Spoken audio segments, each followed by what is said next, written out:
Tervitus! Nagu me sellelt mündirullilt lugeda saame, on meil tegemist Eesti viiekroonistega.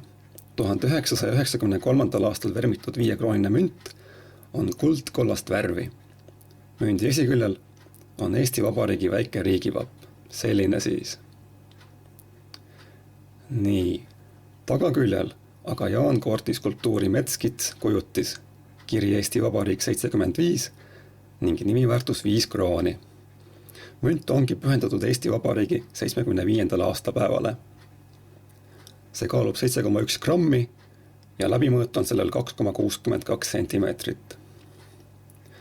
Juhul, kui mündid ei ole oma algupärasest pakendist välja võetud, siis sellisel juhul on tegemist ühe viimase aja kallima Eesti käibemündiga.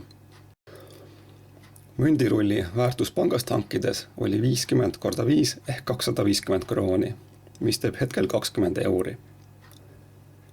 Terve tropsi väärtus täna on aga umbes 100 euro ringis, mis on Eesti rahas vastavalt 1560 krooni. Optimistina hoian pöialt, et Eesti kroon tuuakse tagasi.